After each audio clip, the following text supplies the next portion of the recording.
Good morning, everyone. Welcome to the April 27, 2022 meeting of the Arkansas Highway Commission. We have a number of distinguished guests with us today, and we want to welcome each and every one of them. Some of them will be introduced a little later on. We want to welcome those who are joining us live stream. I would like to start out with our normal housekeeping matters. That is, remember, please turn your microphone on and off when you are speaking, so that everybody can hear, especially those that are joining us via live stream. We will go to as on our motions, on our minute orders, as we have traditionally done now since COVID practice. We'll continue on using the electronic signature, and I believe with that we are ready to approve the minutes from our last meeting. Has everyone had an opportunity to review those minutes? If so, could I have a motion, please? So moved. I have a motion second. All in favor say aye. Aye. Opposed? Ayes have it. Motion passed. We will next go to the consideration of our minute orders. As we have done in the past, if you have a question or comment on any of the minute orders, if you would please let me know, and you'll be recognized. Otherwise, we'll consider minute order approved. And with that, Dave, I'll turn it over to you for the minute orders. Thank you, Mr. Chairman.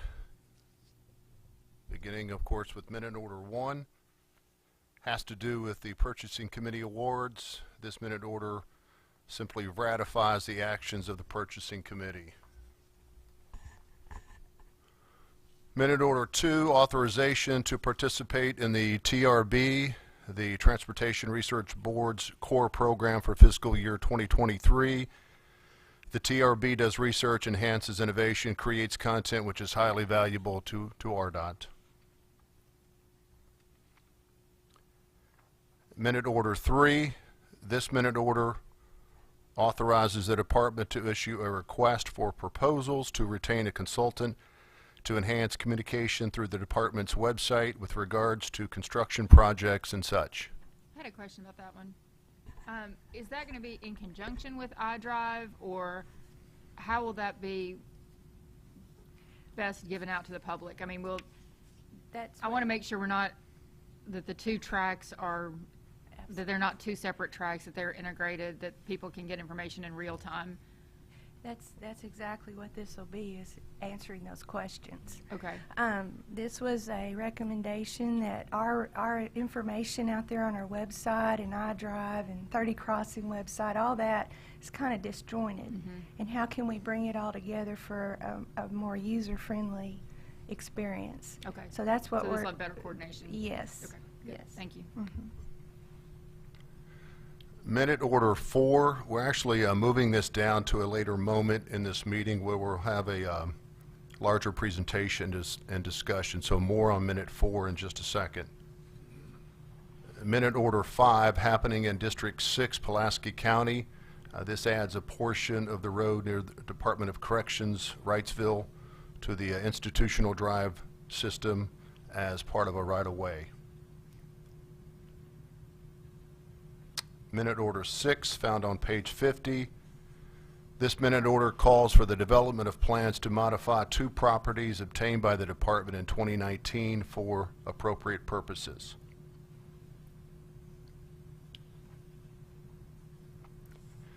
Minute order 7, we go to Craighead County, District 10. This minute order simply changes a piece of land from a capital asset to right-of-way. This particular land touches U.S. Highway 49, and this minute order is actually one of 3 consecutive minute orders changing land in Craighead County. Minute order 8, Craighead County, changing a different tract of land from capital asset to right-of-way along U.S. 49.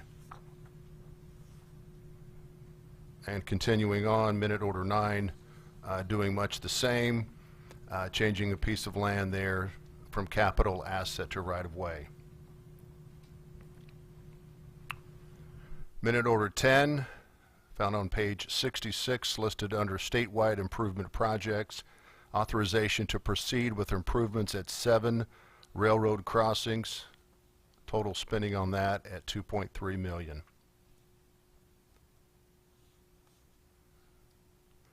Minute Order 11. This minute order simply calls for bid letting to occur on May 18th.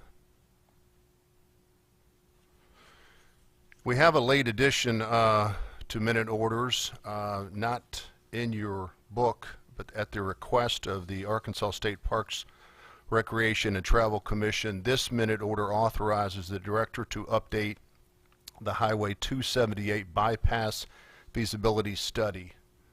This is for the purpose of reassessing the need for a bypass around the historic Washington State Park.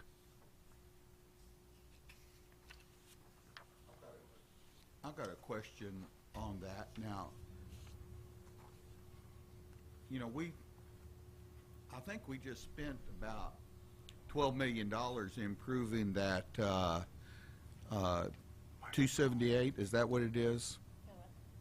Microphone.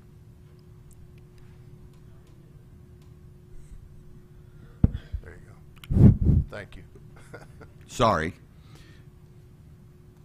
We had a project down from Washington to Nashville on 278, I believe, and it was kind of a joint venture with AEDC and Tyson and the county there put in some money. And does this relate to that at all? Do you know? Or It does not. That improvement is in that area, and it's made it, and there's more truck traffic because of that, because Tyson was building a new, was it a feed mill or a feed? It was Yes. 195? 195. That was right. So there's a little bit of connection in that the truck traffic, because of that new feed mill and such, and it kind of goes through that area. There might be some update on the number of trucks that go through there a day, but other than that, what this update will do is just look at the cost estimate that we currently have and some of the data and update the data to today's values, and that's about what this will be. So it's just. Well, it's a beautiful area. I was really impressed. That's the first time I'd ever been to Washington, and when we went there for the ribbon cutting, and I was but I was just wondering how this bypass fit in with that project. It doesn't really. It doesn't really. Thank you. Okay, returning to minute order 4. Previously mentioned, this has to do with partnering with Arkansas State Police to help with the construction of a traffic incident management training facility. And with more on that, I'm going to hand things over to Director Tudor. All right, thank you, Parker. Good morning, everyone. I would like to introduce Lieutenant Brad Perkins to come up and give this presentation. Lieutenant Perkins. He's our resident expert, subject matter expert on all things traffic incident management, so I appreciate him coming and giving y'all some education today.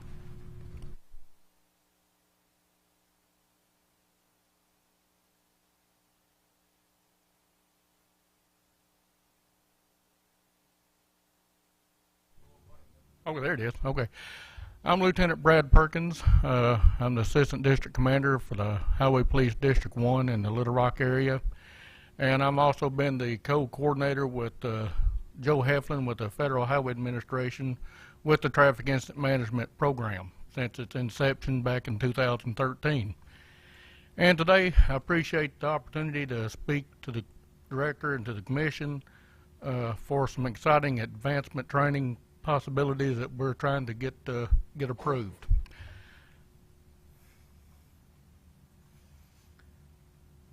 For those that are not familiar with what Traffic Incident Management Program is, it is a program that was put together by a National Unified Goal Group to try to make traffic incident management for accident scenes or incidents much safer for the responders and much quicker for clearance, and teach each responder how to communicate with each other to make this all flow much better.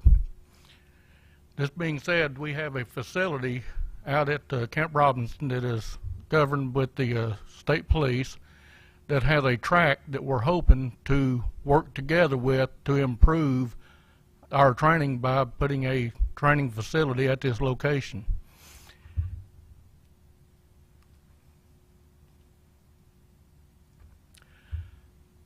The TIM program, as you can see, is designed for responders of all disciplines. You have everything from dispatchers up at the top, emergency management, fire and rescue, law enforcement, and others down at the bottom. We have that on there for utility companies, contractors, and what have you, because with work zones, they do become part of accident and incident scenes, so we want them all to be trained in this as well. The one that's highlighted is for the Department of Transportation.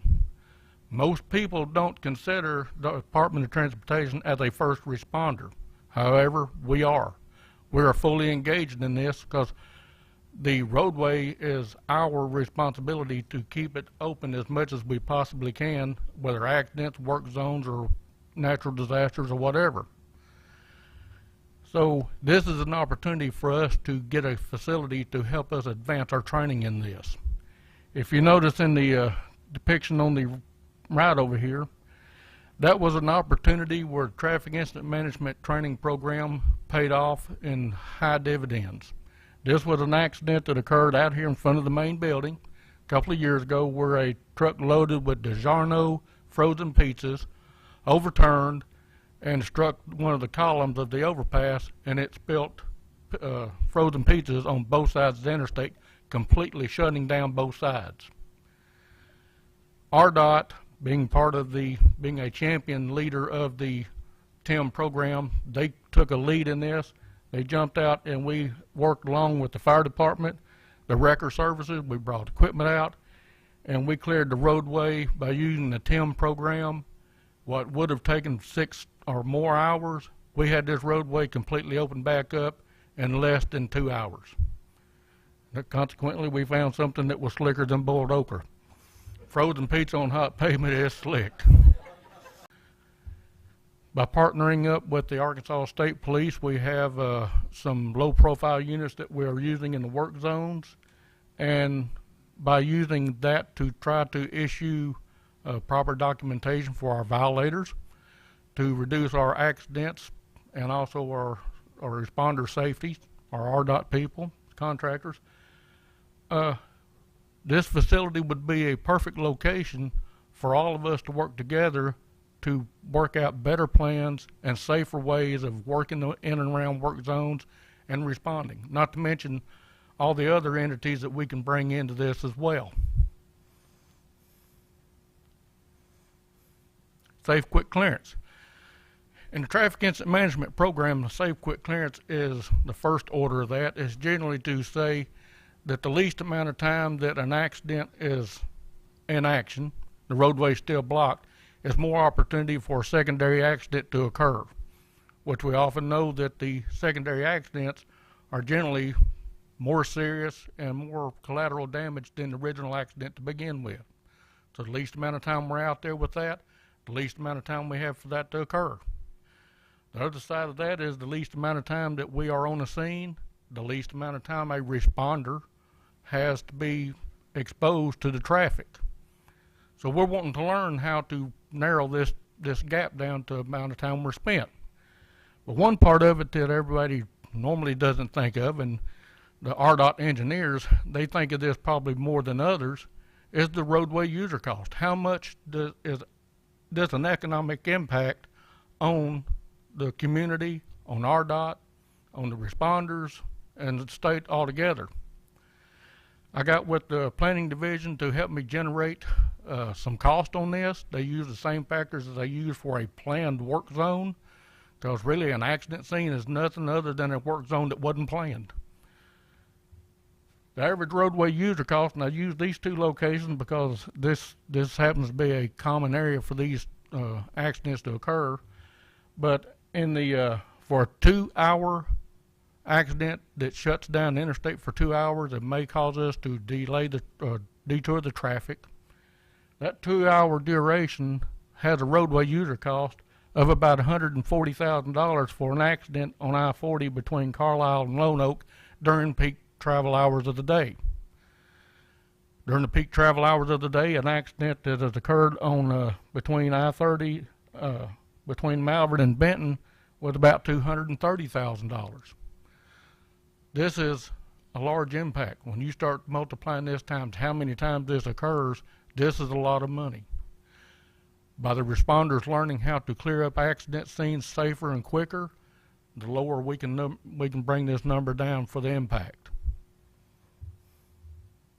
Consequently, the last week when I had them to generate these 2 locations, we had accidents in both those locations that night. So, communications. This is an opportunity for RDOT to work with other agencies, other entities, to help them to understand work zones, how work zones are laid out. They don't speak the same language we do. And an accident scene is basically, like I said, it's nothing other than a small temporary work zone.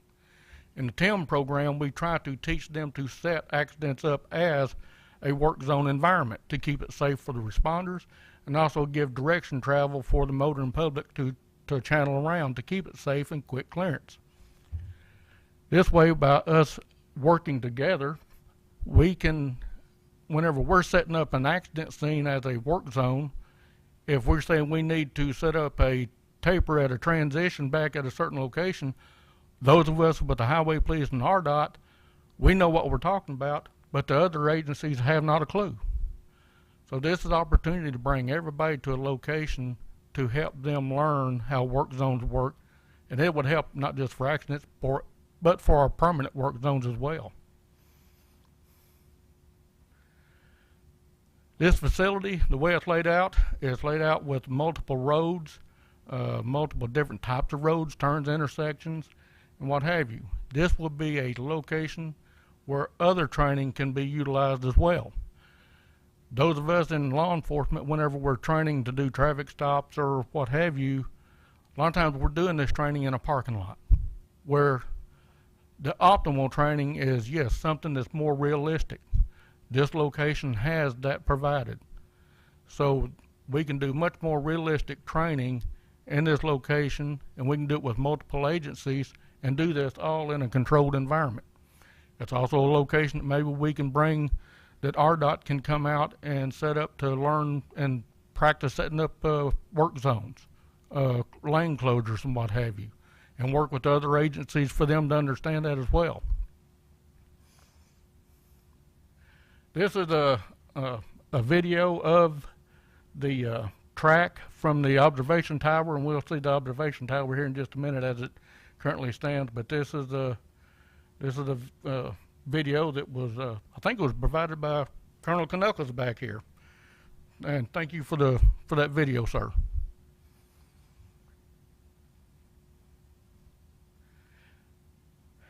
This is a depiction of the and what the building is proposed to look like after it's completed. It's going to have a layout that would have room for about 250 to 300 students. It has an area that is set aside for driving simulators to work with responders, to work in the environments without tearing up more cars, where they can do it with simulation, and not to mention much other education that can be done from this type of facility. As it currently stands, this is the observation tower. This is the tower that Colonel Knuckles filmed the video from. This is the current state of it, and this is the foundation as it was last Thursday for the building that's being proposed at this time. Now we're getting to some things that probably a little bit more home to RDOT. Every time I teach a traffic incident management class, one of the big topics is the cable barrier, the wire rope safety fence, and how it's manipulated by other responders, tow services, fire departments, what have you. We get cars tangled up in them all the time. This is a vast improvement for what we have on the interstate systems for safety, because it has saved numerous lives and collateral damage. That's by far. But the problem we run into is how it's manipulated after somebody has struck it. We spend lots of money fixing these cables and what have you that have been destroyed by responders because they didn't work them properly. This location, I've talked with Colonel Knuckles and Major Hubbard on a location that is, if you'll see on this is an overall view of the track, and on the west side it is set up very similar to an interstate. It has 5 lanes of traffic, 2 in opposing lanes and a turn lane, or it could be a median. But there's a location on that side where we have proposed of installing a cable barrier for training purposes, to bring record services and fire departments and show them how to properly loosen and release them without causing further damage, which goes back to officer safety, or responder safety rather. Whenever these are damaged, that means that RDOT has to go out and they have to repair them. If they're done right, it should take about 15-20 minutes to tighten up a turnbuckle and reset the T-post. But if they're cut, now we're looking at 2 or 3 hours, which now we have RDOT employees exposed to the traffic for much longer than they would have if this would have been manipulated correctly to begin with. Valuable training. Push bumper training, another theory for quick clearance. Back in 2012 in the Hazen work zone, we got a lot of push bumper training. We did it on the roadway and in the job. We even developed methods of using our patrol vehicles to push large trucks out of the roadway. That's something that has to be trained. That's not something you're just going to jump out there and just start pushing a truck. So other than doing it in parking lots, this facility has locations where we can do this with realistic and real training, train other agencies. If we ever get the motorist assist patrol vehicle program going, to train them how to do the same. Consequently, one of the officers that was in the class today that I took these pictures, he called me the very next day and said, "Hey, you may want to look at the camera in Jacksonville. I'm pushing the truck out of the work zone." The very next day, and I brought up the camera, and sure enough, he was pushing the truck out of the Jacksonville work zone. What would have taken 30 to 40 minutes just to get a record there, he had the roadway cleared up in 5 minutes. Secondary accident protection. Okay, this is where we're talking, and it's called, managing the queue. Now, for those that don't understand what a queue is where the advancing high velocity traffic is meeting stopped traffic. That's what we call the queue. This is by far the most dangerous location of an accident scene or a work zone. This is where our worst accidents occur. In the 2012 work zone in Hazen, we started working with this queue protection to minimize that. And since then, we have even improved from what we started off with, just having the car at the end of the queue. Now we've learned where to put it, why we need to put it there, and even what direction the car needs to be pointed. Problem with this is you can't really train for this in a parking lot. Right now, currently the only place we have really to train this is in a work zone. And that is to have somebody that has this training to take somebody that has not and go into a work zone and teach them how to do this. Really not the safest environment to do this in.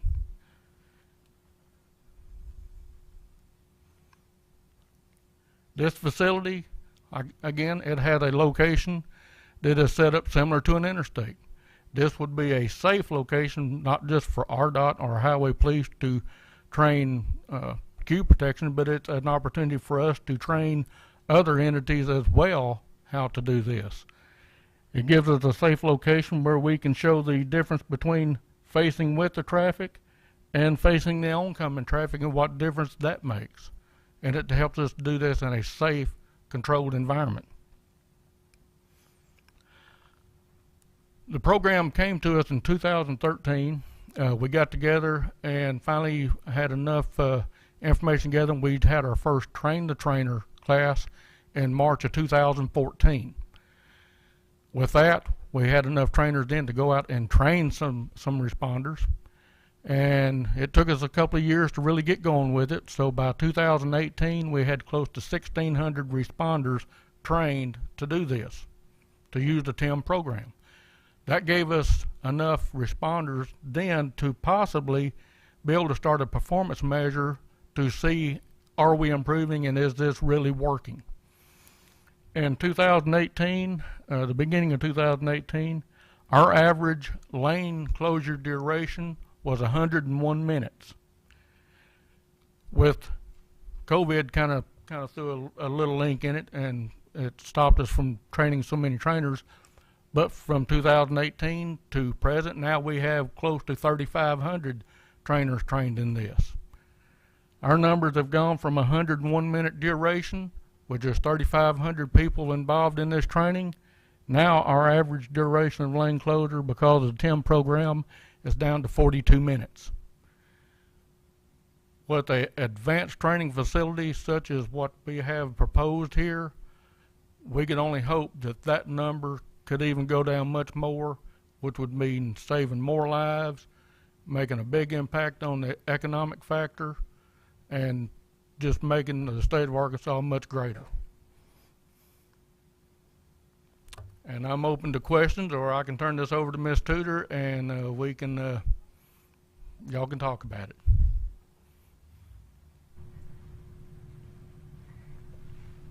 Any questions?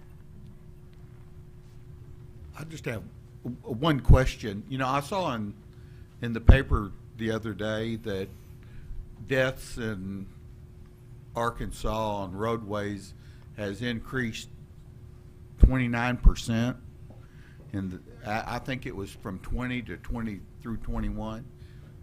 And do we see a similar increase in the work zone incidents as we're seeing on all roads in the state?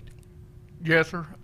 In fact, I think if we can go back a few slides, there's a slide in there that shows the amount of accidents that we've had in the work zones.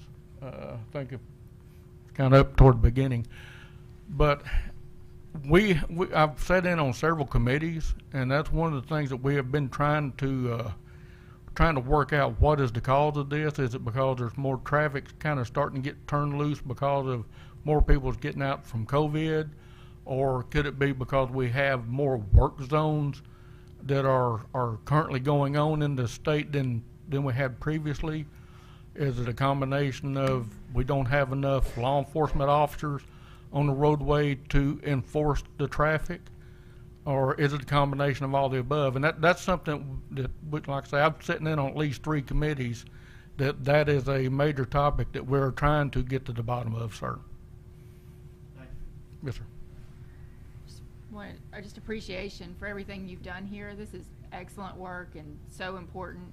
And also wanted to mention the appreciation for the Arkansas State Police for allowing us to be a part of this facility, because it's their facility, correct, and they're primarily funding it, and so they're allowing us to be a part of it and use this facility. But then also just the coordinated effort between the agencies will make us so much better going forward too. I think that's very exciting. Thank you. Absolutely. Well, thank you, Lieutenant. Appreciate you. Great presentation. And I just want to add to this what Commissioner Holder said. When I first became director, Colonel Bryant came to me with this vision, and they've been working really hard on this facility, Arkansas State Police, and they've invested a lion's share of the funding. They got the property donated from Camp Robinson, and they worked really hard to get the funding together to finish it. And at the beginning of, even before I became director, we were looking for that money to help to contribute, because we were kind of selfish. We wanted to be able to use the facility too. It's a huge, wonderful facility we could never have all on our own. but with the partnership of the Department of Defense, Arkansas State Police, and then hopefully if you approve us to partner with them today, you know, it's just a great opportunity for Arkansas Highway Police to have this facility to do some training at. It will be a multi-use facility. It's not just for, obviously, there will be a whole lot of different things that go on there. But so at that, I'll just stop and I'll ask Parker if you want to go ahead and vote on the minute order, and after that, I'd like to invite Colonel Bryant up to say a few words. Thank you, Director. Very well stated on the greater good this will do. Have any discussion, other commissioners, comments? Have a motion? Have a motion in favor. Second? Got a second. All in favor say aye. Aye. Opposed, no. Ayes carried, unanimous. Okay, so now I'd like to ask Colonel Bryant. I'd like for him to, he wanted to say a few words to you guys. Colonel Bryant assumed his position of Director of the Arkansas Highway Police in 2015. January 2015, he was appointed by Governor Hutchinson, and he has been such a great friend to the department and to me personally. So, Colonel Bryant, would you come up, please?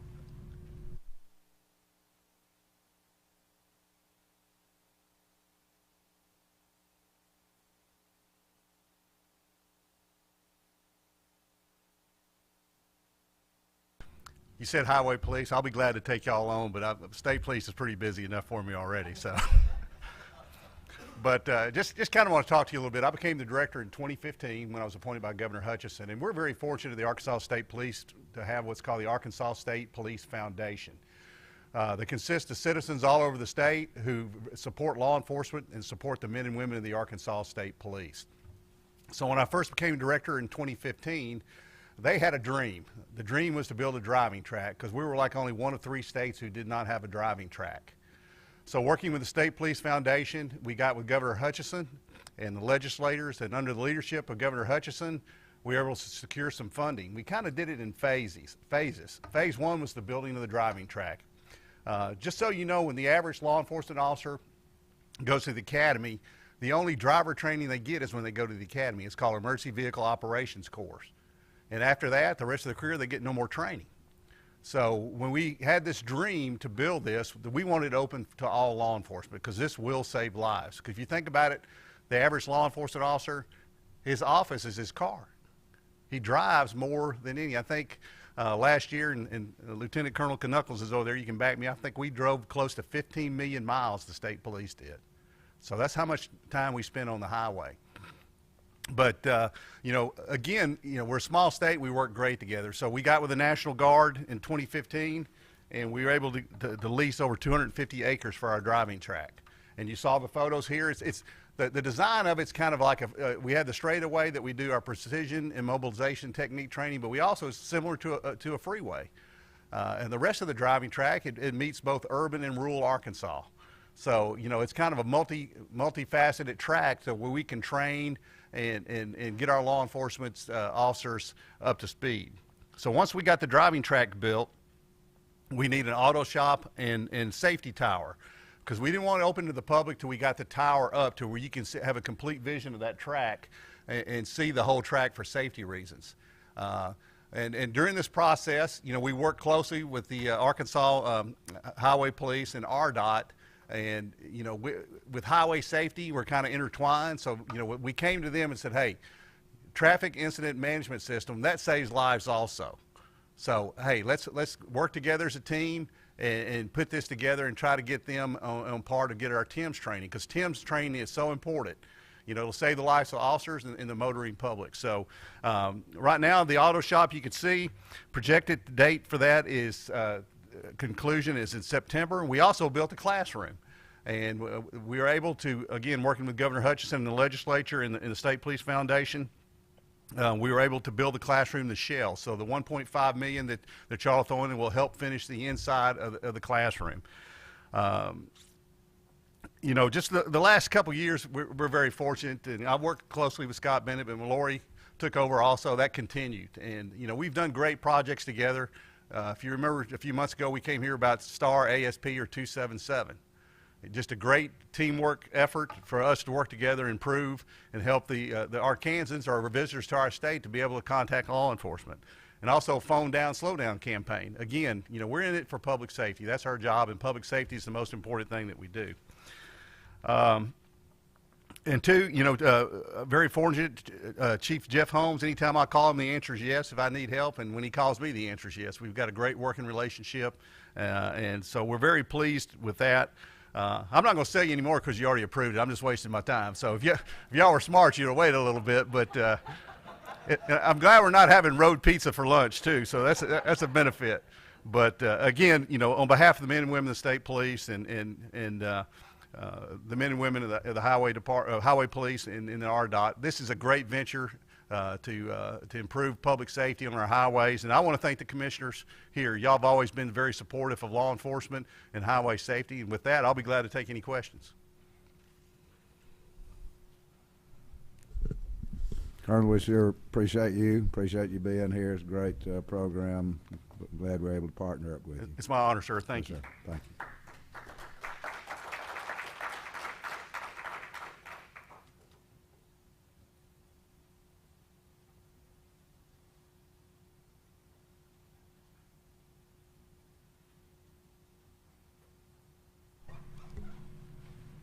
Is it my turn? Or it's your turn? I'm kicking it back to you. Okay. All right. Back to me. All right, we're ready to go with a little financial information here. Patrick? There we go. Our CFO will tell us where the money is.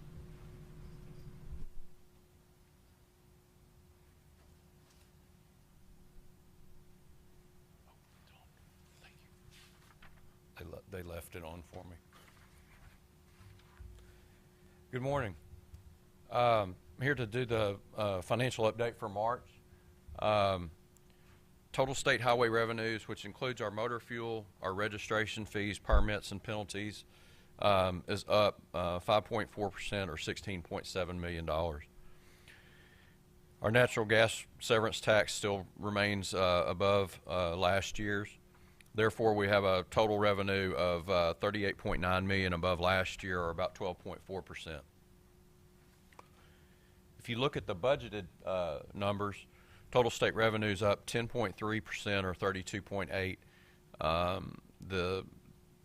The main factor there is the motor fuel of 5.8 million from our traditional revenues, and then natural gas severance. Moving on to Act 416 revenue year over year, it's pretty flat. It's $2 million over last year, or 4.6%. The main component of that is 1.9 million of motor fuel above last year, which it's composed of $23.6 million for gas and $20 million for diesel. When you look at the budgeted numbers for Act 416, it's the same. It's flat. It's 1.5 million or 3.4% above budget. Actual is above budget. Motor fuel consumption. We continue to see high numbers in consumption over last year. 55 million gallons, or 5.1% higher consumption in gasoline, and 31.5 million gallons higher in diesel from year over year for fiscal year. If you look at the rolling 12 months, overall it's 9.27% over the rolling 12 months from last year. The main components there, once again, are the gas and the diesel increases year over year. Moving to our half-cent sales tax, March came in great, 3.4 million over what DF&A had projected. The main component of that is continued growth in underlying sales, and there's probably some timing issues with February being a short month, that we collected some that would have normally been collected in the previous month. So for the program since inception, we now stand at 32.2 million above DF&A's initial projections. or 1.96% above their projections for the whole program. Any questions?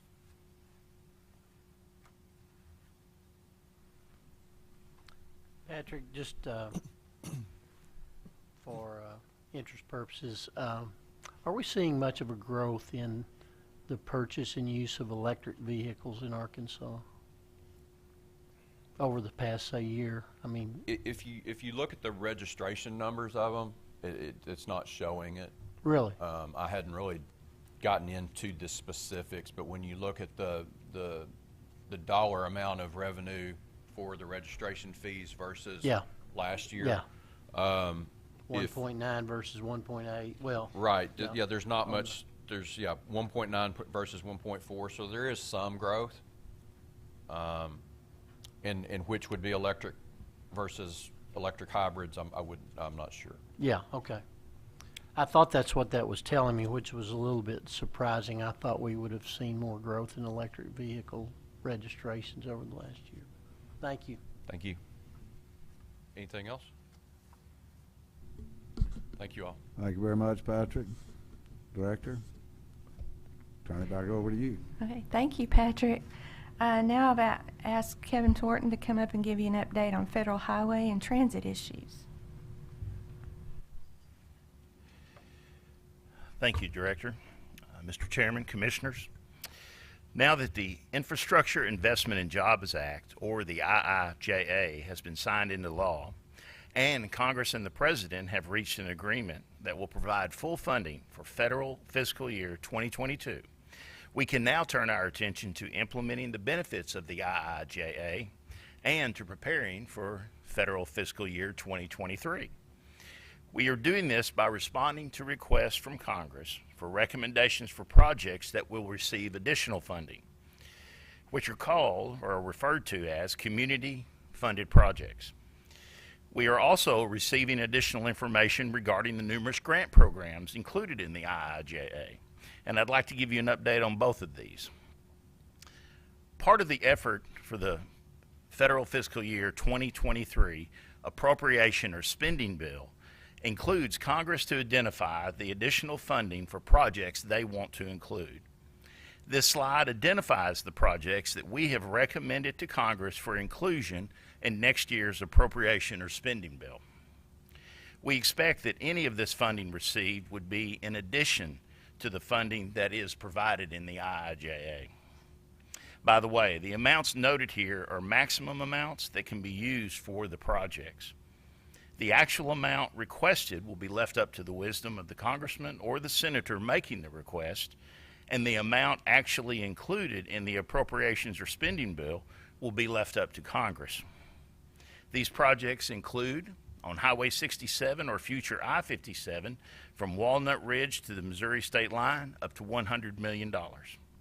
On Highway 412 corridor for selected sections along that corridor up to $50 million. On Highway 60 from the Arkansas River to the west up to $30 million. On new location for the Northwest Arkansas National Airport access up to $60 million. And on Highway 270 from Ouachita River to Fleetwood Drive up to $20 million. Now, I've got one up on the screen. We've received additional requests about future Interstate 49 from Highway 22 to Interstate 40. And we've told them up to $600 could be provided for that $600 million for that project. We've also been asked about the Greenwood bypass, and we've told them we could use $25 million or so for it. With regard to the IIJA grant programs, the U.S. Department of Transportation has published a list of anticipated dates for when they anticipate guidance will be issued for each grant program. While this list is not comprehensive, it does provide us with adequate information to assist us in planning how to seek additional funding for projects that best fit each program. On the screen, you can see the month that the guidance is expected to be published, as well as the name of the grant program and the federal agency that will oversee the grants. Those are the agencies that will be deciding which projects actually receive funding and how much that funding will be. As you can see, many of the grants will be available in the summer months, so that'll be a busy time. One of the larger programs I'd like to draw your attention to, and one that I am sure we will be interested in, is the Bridge Investment Program, which is a $12.5 billion program over the 5-year life of the IIJA. We do not expect the department to seek grants for all programs simply because we are not eligible for all of them. However, we will be studying these announcements closely to ensure that we apply for the grants that we are eligible to receive. Director, that concludes my report. Thank you. Any questions? Lori, can you speak a little bit to the work the team at RDOT does to get this federal funding and what goes into that? It's one of the things I think your department does best and something we should always highlight. If you can speak to that a little bit. These grant funding opportunities and applying for these grants is a huge lift in staff resources and time to do so. And in fact, with the additional grant opportunities that are available in IIJ, we have started using consultants to help us with that, because our goal is to get every dollar we possibly can for Arkansas and work as hard as we can to attain those dollars. But I will say that our staff, on top of their day job, work really hard to put together competitive applications, and we're doing everything in our power to identify competitive projects that might have more of a opportunity than others. So I guess I can't say enough about the staff and their hard work, because I wish I could give them like a little bonus. If you get $10 million, we'll give you 1%. Give them a little incentive. Can we do that, commissioners? Can I give our staff a little bonus if they attain a grant? So anyway, no, they work really, really hard, and I appreciate them tremendously, and I'm glad you give me the opportunity to talk about that, because they really are, they bring money into the state, and they're unsung heroes for sure. So thank you, Commissioner. Okay, speaking of unsung heroes, here comes Jared Wiley. And he has been working hard with staff and the consultant to identify a good project for another grant opportunity that's coming up before your next commission meeting. So I'm going to let him explain that to you. Thank you, Director. Late last month, the U.S. Department of Transportation announced the latest round of Infrastructure Investment and Jobs Act discretionary grants. This grant program has been labeled the Multimodal Project Discretionary Grant Program, or MPDG. Under the MPDG, US DOT combined 3 grant programs into one to streamline the allocation of available funding. Each application that is submitted automatically is considered for all 3 grant programs unless the submitter opts out of one of those programs. The application period opened up March 22nd, and applications are due May 23rd, so we're pushing hard to get this accomplished. There's a total of $2.85 billion available nationwide for fiscal year 2022. The 3 specific grant programs under the MPDG are, and they're a mouthful, bear with me here, National Infrastructure Project Assistance, or mega grants. There's $1 billion available this fiscal year for this program. It's focused on large programs that are regionally significant. The Infrastructure for Rebuilding America, or INFRA program, there's $1.55 billion available this fiscal year. And the Rural Surface Transportation Grant Program, $300 million is available under this program. It's important to know that all 3 of these grant programs focus on improving mobility, reliability, and quality of life, so that's why they're bundled together. Mega and rural are new grant programs under this funding bill. When we got the announcement about the grants, we vetted our program of projects against the merit criteria listed in the notice, and after we did that, a single project stood out based on its merits and its ability to compete nationally and its project readiness. So it was determined that our best candidate project, based on the criteria listed on the screen here, is the new location Interstate 49 project in Sebastian and Crawford counties. This project will construct a 4-lane interstate facility from Highway 22 to Interstate 40 and will include a new bridge over the Arkansas River. The total estimated construction cost for this segment is $710 million, and we will deliver this project in phases as funds become available. Is there any questions? What's the potential maximum grant amount we might receive on this? That's a great question, Commissioner. So we're working through that right now. These projects need to be 80-20, federal, state, but up to 60% could be funded through these programs. But we need to take a look at that large project and make sure we're asking for an amount that would make us competitive nationwide. So Yeah. we're working through that. Yeah, okay. I'm gonna give you a ballpark. I'm gonna say maybe $100 million today, Okay, all right. but we're gonna work through that and see. Okay, Yeah. very good, thank you.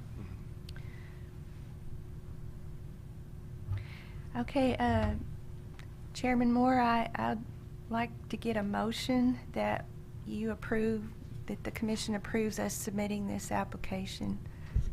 Okay. So moved. Members, surprisingly, we have a motion. Didn't know what you were But gonna I throw at me there. haven't really described what you're making a motion on yet. Now, we understand the motion. We have a recommendation. We pass it by Commissioner Gibson. Have a second?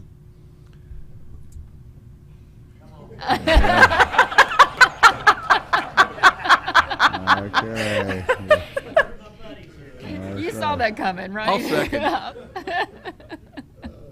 Okay, we have a second. All in favor say aye. Aye. Opposed, no. Carried. Motion passed. Thank you all. Now I'm just going to give you a quick update on the efficiency review. We'll be doing updates on this every commission meeting as we work through implementing our rules for the recommendations. Today I'll just tell you where we're at, but in a future meeting I'm going to showcase exactly what we're doing on each one. It maybe take a little more time, but in the interest of, we spent a lot of time on the traffic incident management today, so today I'm just going to give you an update real quick. Back last week on April 21st, we submitted our first progress report to the Highway Commission Review and Advisory Subcommittee on our progress in implementing the recommendations from the efficiency review. There were no questions, there were no comments, so as we move forward with that, I think we're on the right track, and we really are making good progress. Like I said, we'll report that to you in detail at a future commission meeting. And by the way, I would like to say Randy represented us very well that day. Thank you, Randy. I was in Oklahoma City, so. Recent department activities, what we've been doing since our last meeting. I have been heavily involved in the Infrastructure Planning and Advisory Committee, or IPAC. We are in the process of hiring a consultant to help all the state agencies identify grant opportunities. I went through some training on how to evaluate proposals. We have evaluated, I think, 5 or 6 proposals, and then tomorrow and Friday I'll be sitting through interviews, and we'll be interviewing these prospective consultants to perform this work for the whole state, not just we can use them, RDOT can use them, but so can all the other state agencies that have an interest in knowing of grant opportunities in the IIJA. The electric vehicle initiatives, we've been working closely with the Department of Energy and Environment. We have used one of our on-call consultants to start the EV charging infrastructure plan, which is required before we can start spending some of that EV infrastructure funding to roll out those charging stations. So we've got them on board. We're hopeful to get a draft plan in place sometime in June, I believe, and then we'll have a public involvement period to get public input into that plan, and we have to have all that done by August 1st to submit to the Federal Highway Administration for approval. Once we get that plan approved, then we can start doing requests for proposals for how we're going to implement rolling out this infrastructure, this electric vehicle charging infrastructure. We held a general staff meeting. We do that about once a year, that we all get together, all the district engineers, all the division heads, the 10th floor administration. We get together and we just talk about everything that's going on and get everybody on the same page. We did it off campus. We went over to the Arkansas Transit Association building. We have free reign over there because some of our transit money from RDOT built that building, so anytime we need to use it for a little getaway, we get to use it free of charge. They have a really nice big meeting room to serve our purposes. So it was a great day. We got together first time as director. I was able to get with them in person. We've had Zoom general staff meetings, but I've never been able to get in the same room with them, and we had the best day, and everyone, it was well received.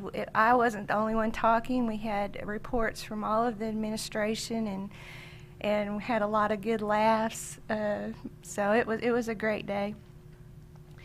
And then we also, me and Commissioner Holder and Becky Keogh, the director or the secretary of the Department of Energy and Environment, met and celebrated a Volkswagen settlement.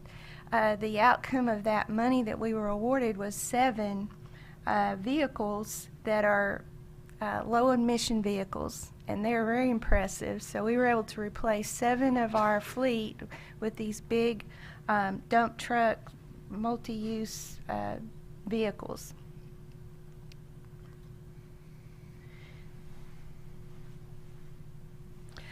I'm also on the Future Mobility Council, and we had our first in-person meeting in Rogers, and it was a good meeting. I'm not sure exactly what my role's going to be, but you know, it's a lot of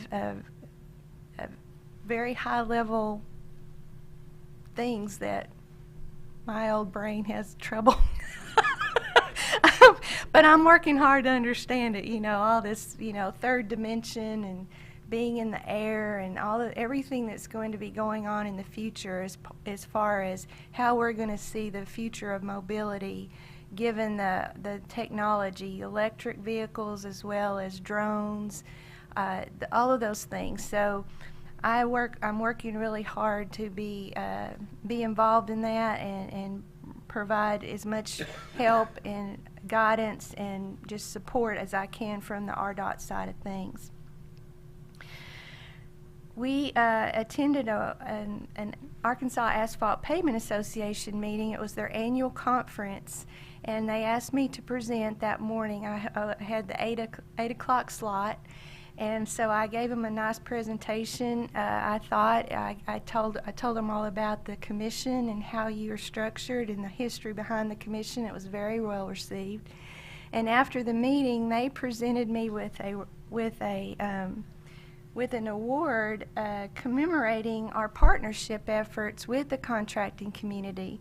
And I was very touched and very honored to get this award. But this is the two shaking hands, and it was just really very, very touching to me that they gave us this award, because this is something that all of us are very committed to, is to improve our relationship with our contracting community, because we can't do what we do without them. They are an integral part of us building roads and doing them quality roads and getting those roads done in a timely manner. So it is truly a partnership, and we've made big strides in getting there, and that was a very important recognition, because we're so committed to that relationship. I was honored to participate in the STEM, or Science, Technology, Engineering, and Mathematics conference that our own people put on. Joanna McFadden and the EEO and DBE training section put this on, and we had about 150 young women come, and I spoke to them. Where's Kelly Wiley? She spoke to them as well.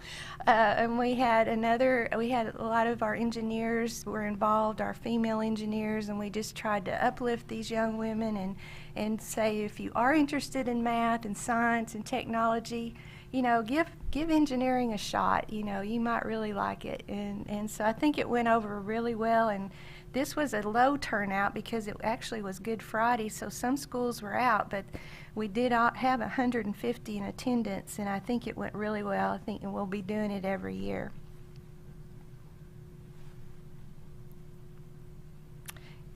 And finally, I went to Oklahoma City to represent Arkansas for the National Council of Examiners in Engineering and Surveying. That was the first time I've been to a meeting, and I'm vice chairman of that board, of the engineering board, surveying board. So I learned a lot, and hopefully, as we move forward, that'll be something that'll be good for Arkansas.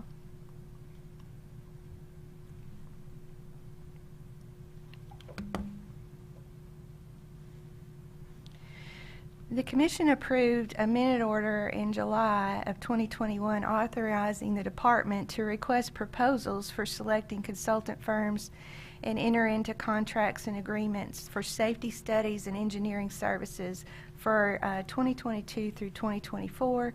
We had 18 responses to our request for letters of interest.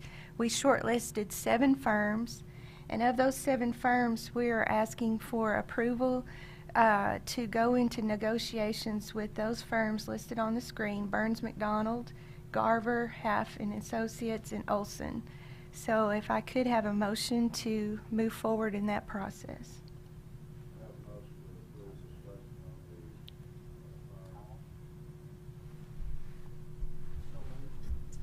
Second. Yeah, I have a motion. Okay, I have a motion and second. All in favor say aye. Aye. Opposed, no. Ayes carried. Motion approved. For upcoming events, tomorrow night I'm going to a town hall meeting in Greenbrier. I'm going to meet with the local officials at 6, and then at 6:30 I'm going to address a group of folks at one of the churches there. I forget which one, but one of the churches has opened up their doors for this town hall meeting, so that will happen tomorrow night. I will be at the Construction Leadership Conference. That's a conference we put on internally for our resident engineers and other construction personnel, just to get them all in the same room and talk about issues they're facing, and I'll be addressing them and spending some time with them on May 3rd. On May 4th, we have a big event down in Arkansas City.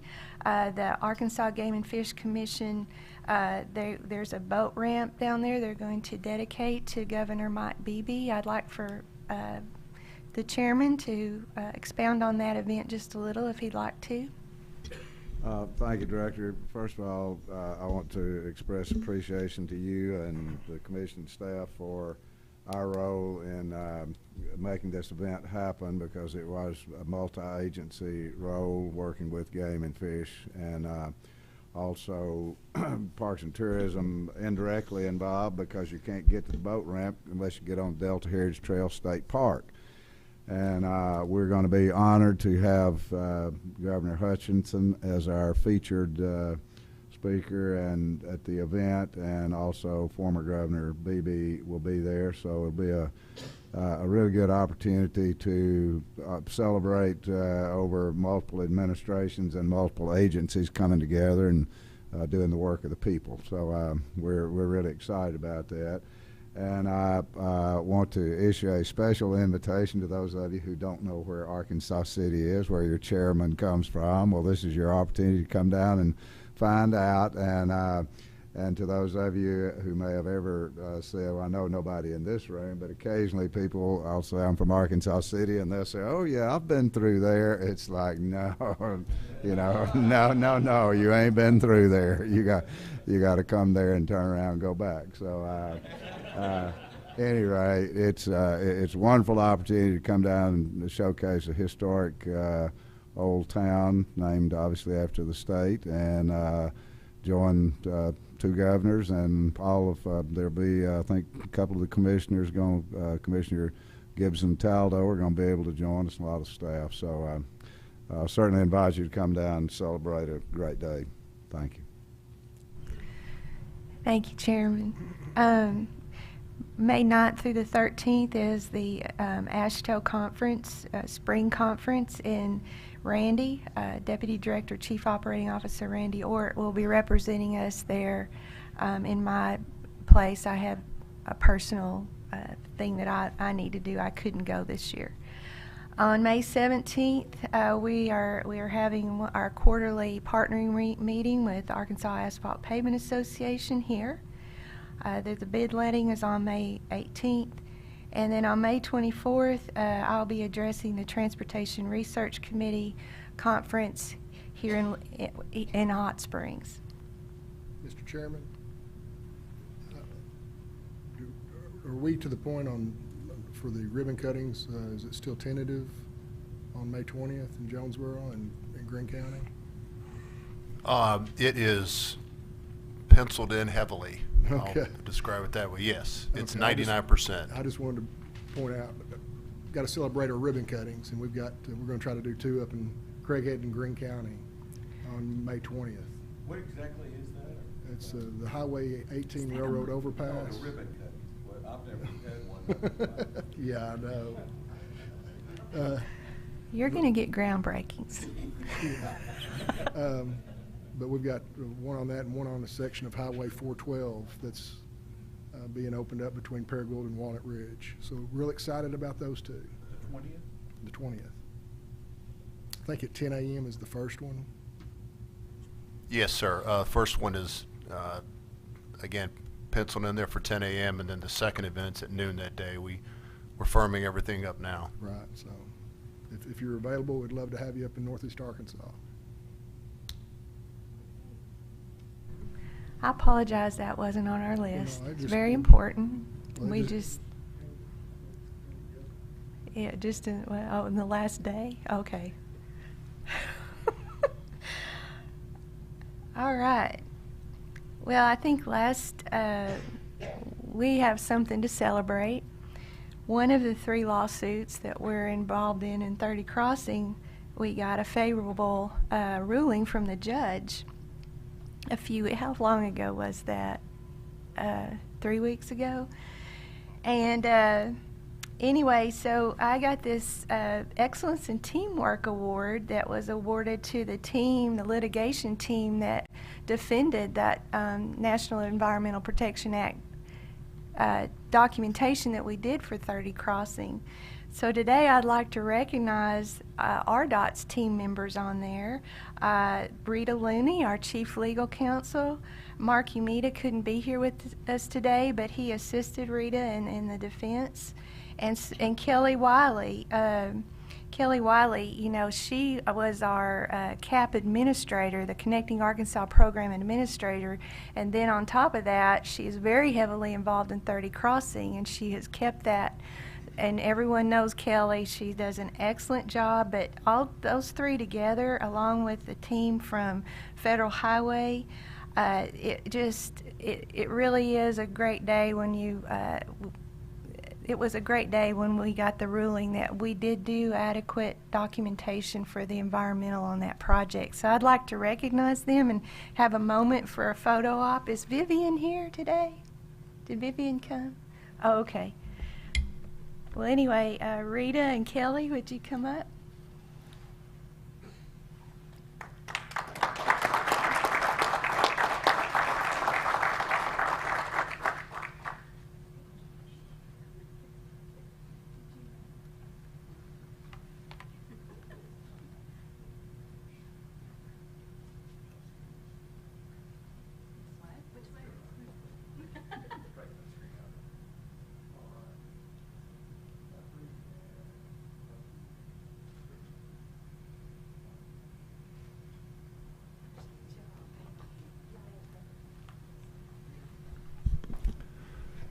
Really outstanding work.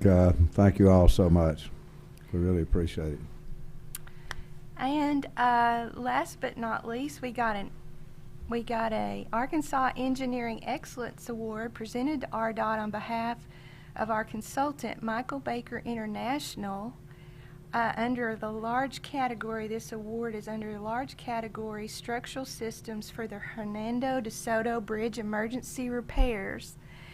And you know, we've talked a lot about the great collaboration between all of the agencies, all of the consultants, the contractor, and how well a bad situation was handled quickly, and we got that bridge back open in what I consider a very, very record time.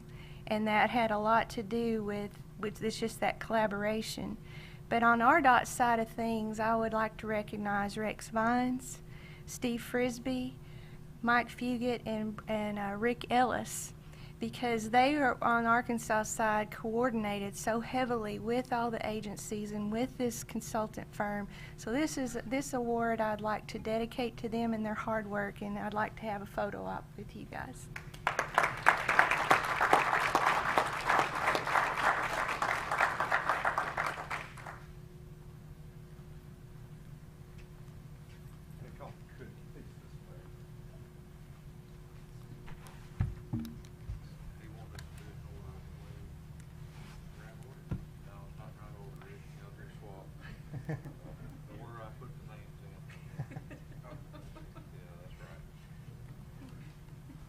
All right. On the count of 3, and 1, 2, 3, and 1, 2.